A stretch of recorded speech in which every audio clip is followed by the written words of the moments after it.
اور میں اپنی زندگی میں نہایت خوش ہوں، لیکن تم جو کام کر رہی ہو مجھے اس کام سے بہت تکلیف پہنچ رہی ہے، اور تم مجھے کیا نقصان پہنچانا چاہتی ہو اس میں تمہارا کوئی فائدہ نہیں ہوگا، الٹا اسی جن زادے کو فائدہ ہوگا اور تم ایسے ہی خالی ہاتھ رہ جاؤ گی۔ پھر میں اس جن زادی کو کہنے لگی کہ اگر میں نے یہ کام نہ کیا تو وہ مجھے جان سے مار ڈالے گا۔ تبھی وہ جن زادی کہنے لگی کہ وہ تمہیں ہرگز جان سے نہیں مارے گا، اگر تم یہ کام کرنا بند کر دو گی تو میں تمہارے ساتھ ہر مشکل میں کھڑی رہوں گی، اور وہ جن زادہ مجھ سے زیادہ طاقتور نہیں ہے بلکہ میری طاقت اس سے کہیں زیادہ ہے، وہ تمہارے ذریعے جو بھی کام کروا رہا ہے اس سے اس کی طاقت میں اضافہ ہوگا اور میرے جسم کی تمام طاقتیں اس کو مل جائیں گی۔ اگر تم اس کو کمزور کرنا چاہتی ہو تو جو پتلے تم نے دفنائے ہیں انہیں جلا کر راکھ کر دو تاکہ وہ کمزور ہو جائے اور اپنے ناپاک ارادوں میں کامیاب نہ ہو سکے، کیونکہ وہ مجھے کسی بھی طرح کمزور کر کے واپس اسی قبیلے میں لانا چاہتا ہے جو کہ شیطانی جنات سے بھرا پڑا ہے۔ جس قبیلے میں میری شادی ہوئی ہے وہ ایک نیک جنات کا قبیلہ ہے اور میں اپنی زندگی میں نہایت خوش ہوں، لیکن ہمارے قبیلے کے جنات بہت خون خرابہ کرنے والے اور ہنگامہ خیز فطرت کے مالک ہیں، وہ کسی بھی انسان یا جنات کو نقصان پہنچانے سے گریز نہیں کرتے، اسی لیے آج تم میرا ساتھ دو اور ان کے ناپاک ارادوں کو ناکام کر دو۔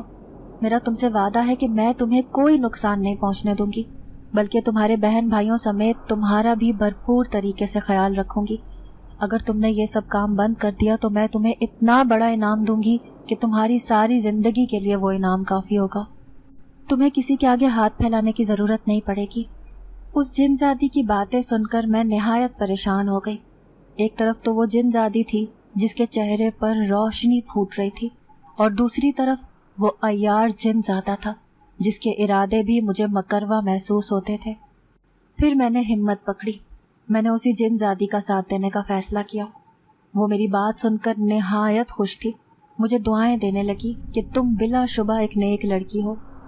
کل تیسرا اور آخری دن تھا، مجھے ان پتلوں کو جلا کر خاک میں ملا دینا تھا، لیکن اس بات کا میں جن ذات کو پتہ نہیں لگنے دینا چاہتی تھی۔ وہ یہی سمجھ رہا تھا کہ آج میں اپنے مقصد میں کامیاب ہو جاؤں گا۔ اس نے مجھے اپنے پاس بلایا، کہنے لگا کہ جب میرا کام ہو جائے گا تو تم میری طرف سے آزاد ہو، اب تم بھلے کہیں بھی کام کاج کر کے اپنا گزارا کر سکتی ہو۔ میں نے اس کی بات سن کر سر ہلا دیا۔ اب میرا رخ اسی قبرستان کی طرف تھا۔ آج میں اپنا کام کرنے کے لیے تھوڑا جلدی جا رہی تھی، کیونکہ مجھے ڈر تھا کہ کہیں وہ عورت آج پھر مجھ سے پہلے نہ موجود ہو، کیونکہ اس کی وجہ سے مجھے کافی دیر ہو جایا کرتی تھی۔ اب جلدی جلدی میں نے ان پتلوں کو تلاش کر کے انہیں ایک جگہ جمع کیا اور ماچس سے ان کو آگ لگا دی۔ میرے کانوں میں چیخوں کی آوازیں آ رہی تھیں، لیکن میں نے ان چیخوں کو مکمل طور پر نظر انداز کر دیا۔ تھوڑی دیر کے بعد ایک جانب سے وہی عورت آتی ہوئی دکھائی دی۔ اب وہ بیٹھ کر اپنا کام کر رہی تھی اور میں چپکے سے دوسری طرف سے اسی قبرستان سے باہر آ گئی۔ جیسے ہی میں گھر پہنچی تو جن زادی میری منتظر تھی، وہ مجھے بڑی محبت سے دیکھ رہی تھی، کہنے لگی آخر تم نے میری بات مان کر بہت اچھا فیصلہ کیا۔ اب جیسے ہی صبح کا سورج نکلے گا تو اس جن زادے کی طاقت میں کوئی فرق نہیں پڑے گا، بلکہ وہ مزید لاغر اور کمزور ہو جائے گا۔ تمہیں اب اس کے پاس جانے کی ہرگز ضرورت نہیں ہے۔ یہ لو یہ مالا میری طرف سے، تم اپنے گلے میں پہن لو، کوئی تمہارا بال بھی بیکا نہیں کر سکے گا۔ تمہیں اب کسی کی طرف سے کوئی نقصان نہیں پہنچے گا، کیونکہ تم نے ایک اچھا کام کیا ہے۔ میں کل پھر تمہارے پاس آؤں گی تمہارا بہت بڑا انعام لے کر، جو تم نے میری خاطر یہ کام کیا ہے یہ اسی کا صلہ ہوگا۔ اب وہ جن زادی میری نظروں کے سامنے سے غائب ہو گئی۔ دوسری صبح محلے میں ایک بڑا ہنگامہ مچا ہوا تھا۔ لوگوں نے اسی عورت کو پکڑا ہوا تھا جو کہ قبرستان میں جا کر نہ جانے کیا کرتی رہتی تھی۔ پھر بعد میں پتہ چلا کہ وہ ایک خطرناک عمل کر رہی تھی۔ وہ اپنی بہو کے اوپر کوئی جادو کروا رہی تھی، جس کی وجہ سے روزانہ آدھی رات کو قبرستان جایا کرتی تھی۔ لوگ اسے پکڑ کر پولیس کے حوالے کر دینا چاہتے تھے، کیونکہ کل رات کو گورکن نے اسے رنگے ہاتھوں پکڑ لیا تھا۔ اس نے کئی قبروں کو بھی نقصان پہنچایا تھا، جس کی وجہ سے لوگ شدید اشتعال میں تھے۔ میں شکر ادا کرنے لگی کہ اس جن زادی نے مجھے ان سب معاملات سے بچا لیا تھا، کیونکہ اگر مجھے بھی وہاں کوئی دیکھ لیتا تو شاید ایسے ہی لوگ مجھے بے عزت کر رہے ہوتے اور شاید پولیس کے حوالے بھی کر دیتے۔ اب میں تھوڑی بے فکر تھی اور بڑے آرام سے گھر کا کام کاج نمٹا رہی تھی۔ میرے تینوں چھوٹے بہن بھائی گھر میں کھیل رہے تھے۔